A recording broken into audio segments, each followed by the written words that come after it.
Hello दोस्तों, मैं सुशील कुमार आपका अपने चैनल सुशील क्लासेस में आपका हार्दिक स्वागत करता हूं। आज से मैं एक नई चीज़ शुरू करने जा रहा हूं, वो है राजनीति विज्ञान, नागरिक शास्त्र। नागरिक शास्त्र हमारा जो है कक्षा 10 के विद्यार्थियों के लिए सत्ता की साझेदारी नामक जो पहला पाठ है उसके विषय में आज हम बात करेंगे। सत्ता की साझेदारी।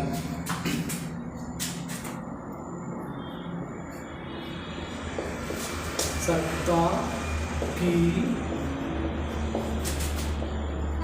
साझेदारी। सत्ता की साझेदारी क्या है? सत्ता क्या है?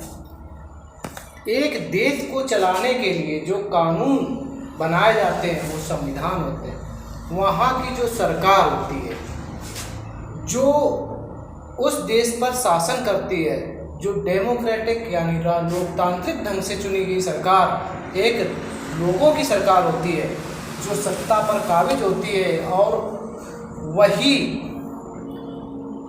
सत्ता यानी यानी कि वो लोगों पर शासन करती है। जो लोगों पर शासन करती है वही सत्ता। कानून बनाने की शक्ति इस सत्ता में ही होती है। इसमें एक उदाहरण दिया गया है दो देशों का, एक बेल्जियम का और दूसरा है श्रीलंका का। तो आज हम बेल्जियम के उदाहरण पे बात करेंगे। बेल्जियम ने किस तरीके से बात की, तो श्रीलंका के बात करेंगे। श्रीलंका, दोनों देशों का कंपैरिजन करेंगे। इसके बाद देखते हैं कि किस जगह पे सही सुगम एक शासन व्यवस्था की गई, देखने का प्रयास करते हैं। तो जो हमारी सत्ता थी बेल्जियम के विषय में आज हम बात करते हैं।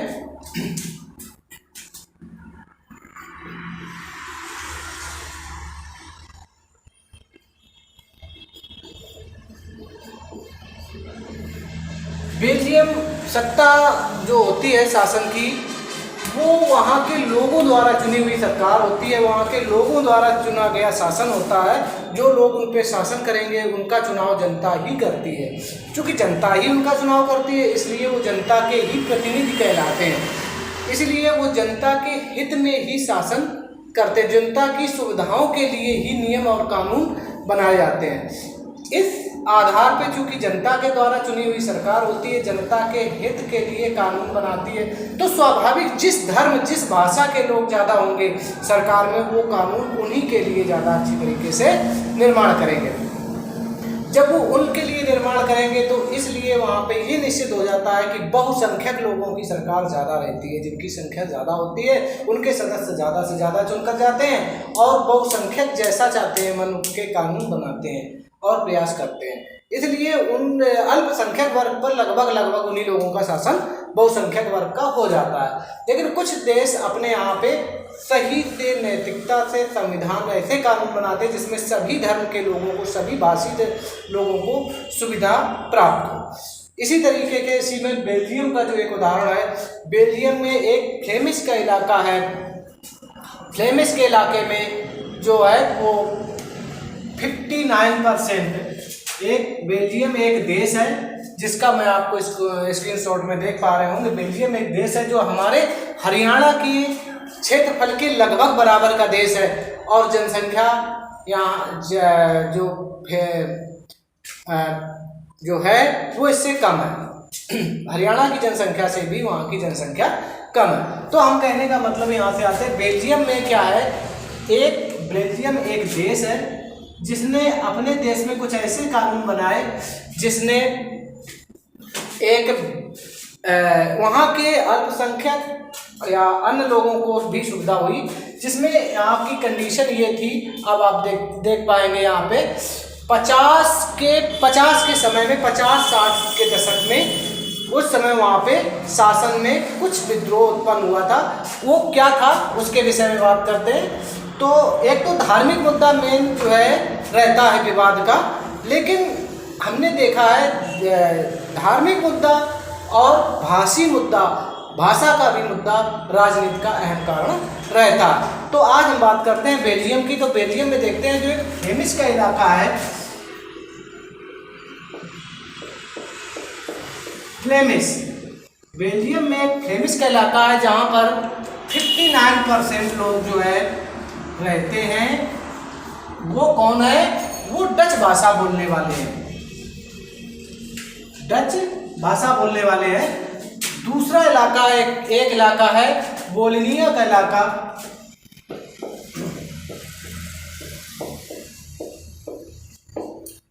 वोलोनिया का इलाका है जहां पर 40% लोग फ्रेंच भाषी रहते हैं, जो फ्रेंच भाषा बोलते हैं, फ्रांस की भाषा बोलते हैं। अन्य जो है हमारा जो एक उसका बॉर्डर जर्मनी से भी मिलता हुआ है। तो अन्य जो यहाँ पे है, या मान लें तो 1% जो बचा हमारा, 1% जो बचा वो है जर्मन बोलने वाला यहाँ पे।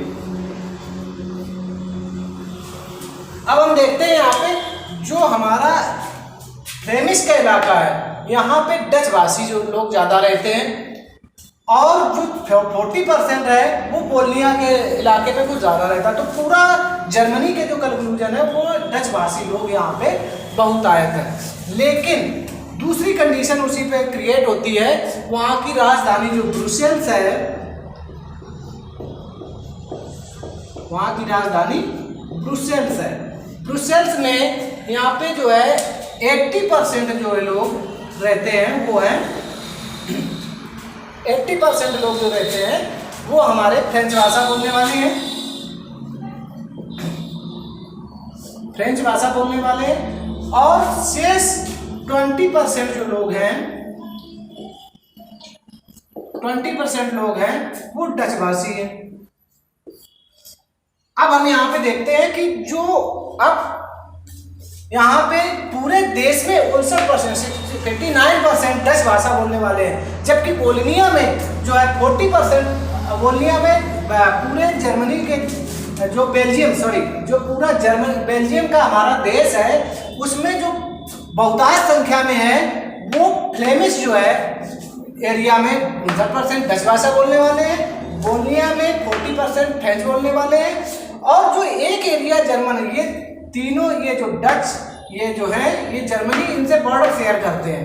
तो जो बॉर्डर बेल्जियम से शेयर करते हैं ये देश है। तो यहाँ पे जो अन्य 1% है जो जर्मन बोलता है, तो इतने लोग इस देश में हैं। इनके बीच में यहाँ पे कंडीशन ये आती है, चूंकि ये जो फ्रेंच भाषा बोलने वाले हैं, ये भाषा, ये जो है धनी और समृद्ध है। फ्रेंच भाषा बोलने वाले हमारे लोग यहाँ के धनी और समृद्ध हैं, इसलिए वो अच्छे अच्छे व्यापार करते हैं बड़े बड़े, और इनकी संख्या ज़्यादा धनाढ्य में होने की वजह से ये 80% तो राजधानी में रहते हैं। ये हमारे 80% कहाँ रहते हैं? राजधानी में रहते हैं। जबकि ये जो 59% ये है अन्य देश, अन्य पूरे जर्मनी में ज़्यादा है। तो ये डच भाषा बोलने वाला वो 20% ही राजधानी में रहता है, क्योंकि ये गरीब है, निर्धन है, और इसकी अधिक जो है वो नहीं है, तो पैसे में अधिक संपन्न नहीं है, समृद्ध नहीं है। तो समृद्ध ना होने के कारण ये बेचारे वहाँ राजधानी में अधिक नहीं रहते हैं। लेकिन यहाँ पे फ्लेमिश के इलाके में इनकी भाषा 59% है, तो ये अच्छे हैं। सन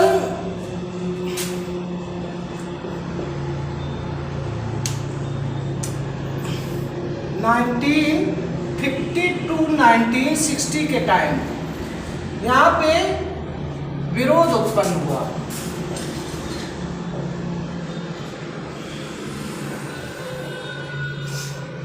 यहाँ पे विरोध उत्पन्न हुआ क्योंकि अब चूंकि देश भर में ज़्यादा ये है और इनके 40% पूरे देश में ये है, तो इनकी पूरे शासन पर कब्जा है फ्रेंच भाषी का।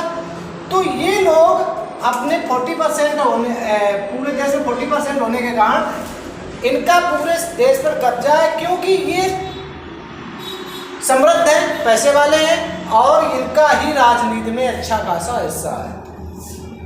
पूरी राजनीति को ये हिलाते हैं। लेकिन इस डचवासी लोगों ने इसका विरोध शुरू किया। इसका जो विरोध हुआ 1950 टू 1960 तक चला, 1960 के बीच में इनका विरोध चला। इस दौरान जब हमने देखा कि ये विरोध हो रहा है, तब यहाँ की सरकार ने एक डिसीजन लिया कि भाई हम अपने लोगों के बीच में विरोध लड़ाई झगड़े नहीं पसंद करते हैं, लिहाजा हम अपने देश के संविधान में संशोधन करते हैं। तो उन्होंने संशोधन जो किया,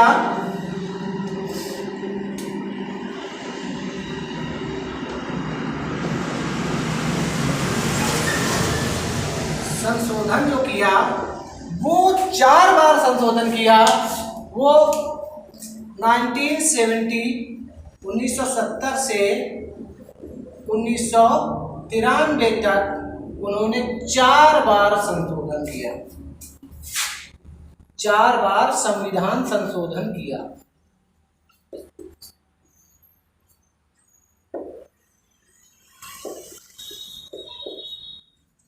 चार बार उन्होंने संविधान संशोधन किया।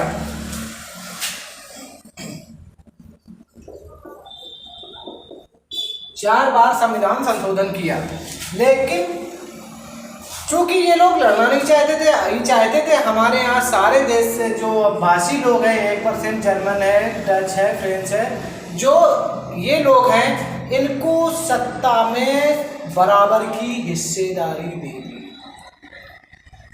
जो भी मंत्री बनेंगे वो सभी भाषाओं से आएंगे और वो इनकी संख्या के आधार पर नहीं, समानता के आधार पर लिए जाएंगे।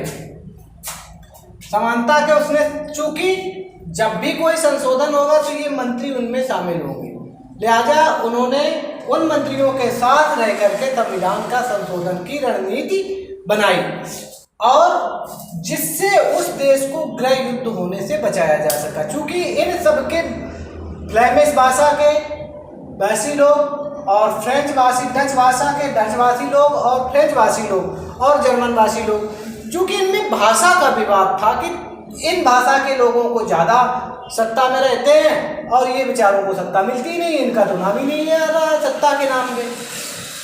तो इन्होंने सारी भाषा के लोगों को मंत्री बनाने का निश्चय किया। जो मिनिस्टर बनते थे वो समान रूप से बनते थे और सभी को समान अधिकार दे दिए। जब भी कानून बनाया जाएगा तभी इन मंत्रियों का होना, बहुमत में होना बहुत जरूरी होगा। इससे वहाँ के विवाद को रोका जा सका और ये विवाद जो 1950 से 1960 के बीच में पनपा था वो शांत होने लगा, क्योंकि देश का विरोध कम हो गया। इन्होंने लड़ा के शासन नहीं किया, इन्होंने राजनीति में लड़ा के शासन नहीं किया। हिंदू, मुस्लिम और इनसेन से फ्रेंच भाषी, डच भाषी या जर्मन की इन्होंने राजनीति लड़ा के नहीं की।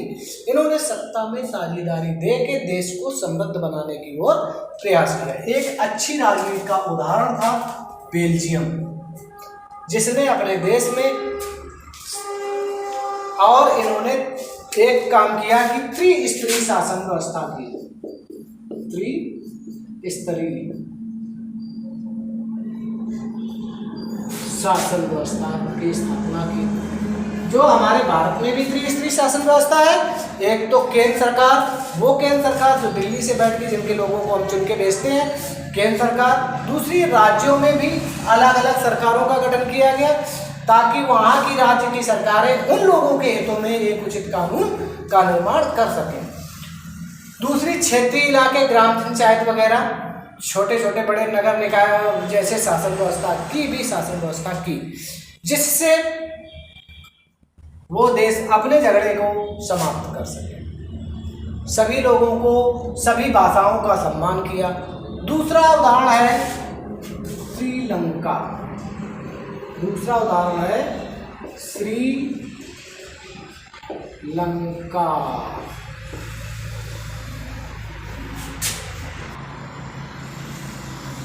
सत्ता की साझेदारी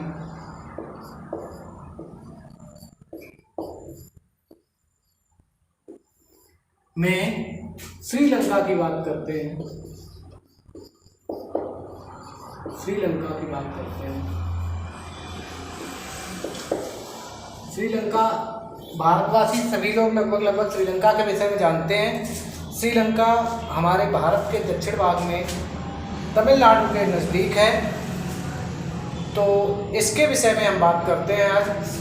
इसकी आप जो स्वतंत्रता थी, जैसे भारत को 1947 में अंग्रेजों द्वारा स्वतंत्र किया गया था, ठीक उसी तरीके से इसकी स्वतंत्रता जो है, स्वतंत्रता भी कब हुई थी? 1948 में, 1948 में, सन 1948 में स्वतंत्रता हुई। इनकी आबादी लगभग कुल आबादी जो है, कुल जनसंख्या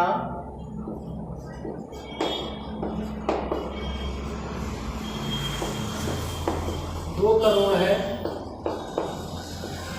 कुल जनसंख्या इनकी 2 करोड़ है, जिसमें जो है हम देखते हैं सिंगली बहुतायत हैं। सिंगली जो है, सिंगली की संख्या पूरे देश में 74% है, 74% है। जबकि तमिल जो है 18% है।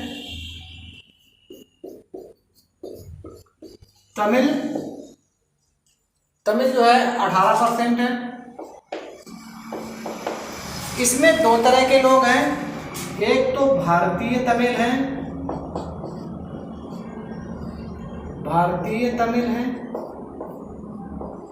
जिनको अंग्रेज अपने शासन के दौरान भारत से श्रीलंका ले गए थे, काम करने के लिए भारत से श्रीलंका ले गए थे। दूसरे वो तमिल है जो श्रीलंका के ही प्रॉपर निवासी हैं।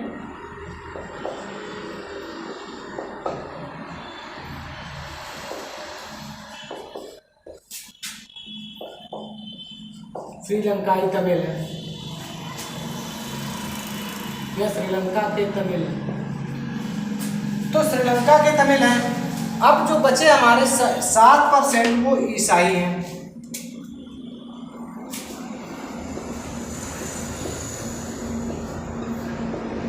ईसाई हमारे जो हैं वो कितने हैं?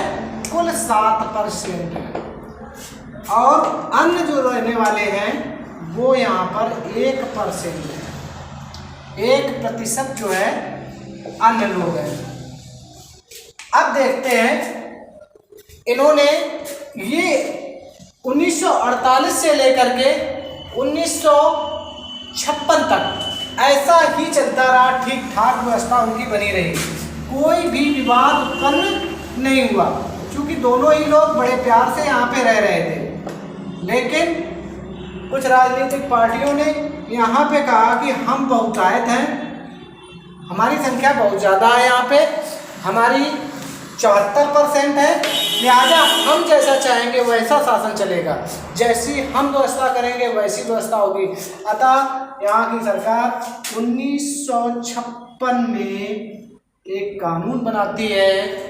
इस कानून के तहत उन्होंने कहा, एक कानून बनाती है कि सिंगली भाषी लोग जो हैं वो कैसे हैं? बौद्ध धर्म को मानने वाले हैं। कैसे हैं? बौद्ध धर्म को मानने वाले हैं। लिहाजा इन्होंने धर्म के नाम पर सिंगली भाषा बोलने वाले बौद्ध धर्म को मानने वाले हैं, तो इनका हम सरकारी नौकरियों में प्राथमिकता देंगे। क्या करेंगे? सरकारी नौकरियों में प्राथमिकता देंगे। सरकारी नौकरियों में प्राथमिकता देंगे। एक तो बात ये कर दी, और दूसरी बात ये की इन्होंने कि सिंगली भाषा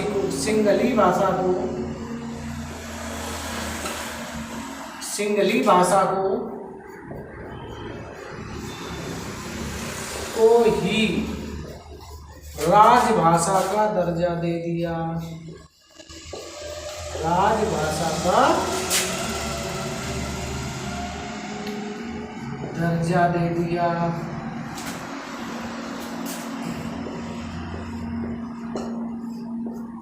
इसने कहा कि हम सभी नौकरियों में बौद्ध धर्म यानी सिंहली भाषा को बोलने वाले लोगों को ही प्राथमिकता देंगे और सिंहली भाषा को ही राजभाषा घोषित कर दिया। अब सभी पूरे सरकारी कार्यों में, सरकारी ऑफिसों में जो काम होंगे वो सिंहली भाषा में ही होंगे। इससे ये जो तमिल था 18% ईसाई था, ये बिगड़ गया। इसने जो है इनके खिलाफ आंदोलन शुरू कर दिया। इन्होंने तमिल ने इसके खिलाफ एक अपनी राजनीतिक पार्टी गठन किया जिसका नाम था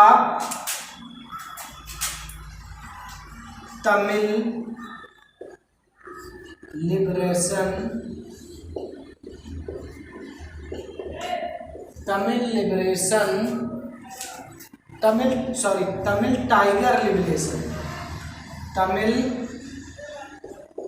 टाइगर्स लिबरेशन।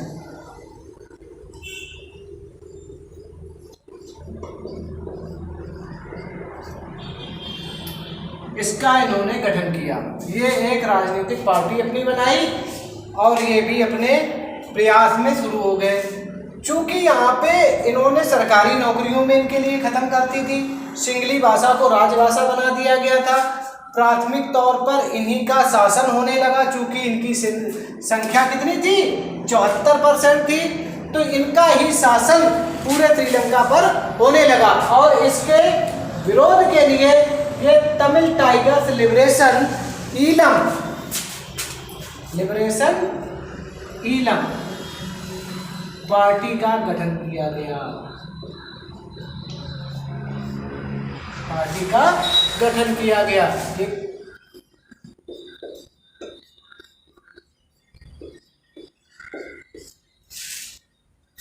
पर इसका जब गठन किया गया, चूंकि 1956 तक तो अच्छा चल रहा था, चूंकि यहाँ पर कोई ऐसा कानून की व्यवस्था नहीं की गई थी। इन्होंने भेदभाव के आधार पर, भाषा के आधार पर भेदभाव किया। और बौद्ध धर्म, जबकि बौद्ध धर्म की हम शिक्षाएं देखें तो बहुत अच्छी शिक्षाएं हैं, वो किसी से कोई गिरावट नहीं पसंद करते हैं, बहुत शांति है। लेकिन यहाँ पर भेदभाव करने की व्यवस्था जो कर दी गई, जिसके कारण से यहाँ पे ये लोग नाराज हो गए। तमिल और ईसाई और अन्य ये सब नाराज हो गए और इनको नौकरी की व्यवस्थाएं खत्म होने लगी।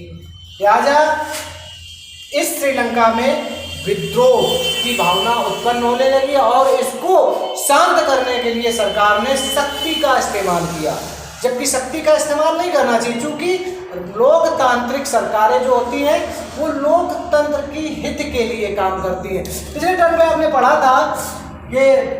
पढ़ा था कि इस पे बेल्जियम में उन्होंने ऐसा नहीं किया था। उन्होंने जब अपने देश में 50-60 के दशक में बढ़ रही थी विरोध, दोनों में अंतर विरोध बढ़ रहा था, तो उस समय उन्होंने अपने देश को बचाने के लिए उन्होंने सिर्फ इस बात का सहारा लिया था कि हम सबको सत्ता की साझेदारी देते हैं, जिससे वहाँ की जनता प्रसन्न हो जाए और विद्रोह की भावना खत्म हो जाए। उन्होंने ऐसा किया। इन्होंने कहा नहीं, सिंहली समुदाय ही शासन करेंगे और बौद्ध धर्म को, यानी सिंहली समुदाय, इन्हीं को सरकारी नौकरियों में रखा जाएगा, प्राथमिकता मिलेगी। अगर हमारे पास कहीं से व्यवस्था कम बचती है तो भले ही हम इनको रख ले, बाकी को, जिससे इनमें अच्छा खासा विरोध था तमिल और ईसाइयों में, जिस कारण से यहाँ पर विद्रोह उत्पन्न हुआ। और विद्रोह के साथ ये जो तुम्हारा तमिल टाइगर्स लिबरेशन ईलम, इसने इसके खिलाफ विद्रोह किया और बंदूक उठा ली। भारी रक्तपात होने के साथ इसको 2009 में शांत किया गया। कब शांत किया गया? 2009 में इसको शांत किया गया और देश एक गृह युद्ध में की लड़ाई जो है इसको लड़ना पड़ा। जबकि हम देखते हैं पिछले टर्म पे जो हमने देखा कि जो हमारा बेल्जियम था उसने सत्ता के अपने देश के लोगों की दोनों वर्गों को बुला के बिठा के सत्ता के मंत्रियों को बराबर की साझेदारी दे दी और ये कानून बना दिया कि दोनों मंत्री जब बहुमत में होंगे तभी कानून को बनाया जाएगा, पास किया जाएगा। जबकि इन्होंने, सिंघली समुदाय ने ये देने से इन दोनों को मना कर दिया और इन दोनों को मना करने के कारण ये लोग विद्रोह पर उतर आए और देश गृह युद्ध में निपट गया और पीछे चला गया। जबकि बेल्जियम ने अपने देश के विकास के लिए काम किया।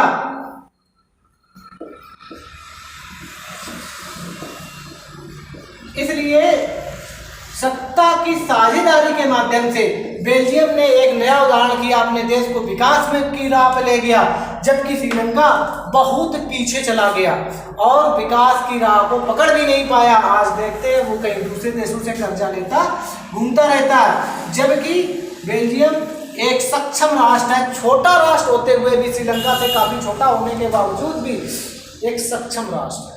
जबकि ये श्रीलंका एक अच्छे राष्ट्र होते हुए भी आज बहुत पीछे है। आशा करता हूँ आपको हमारा वीडियो पसंद आया होगा और इसको आप ज़्यादा से ज़्यादा देखेंगे, शेयर करेंगे, लाइक करेंगे, सब्सक्राइब करेंगे। धन्यवाद।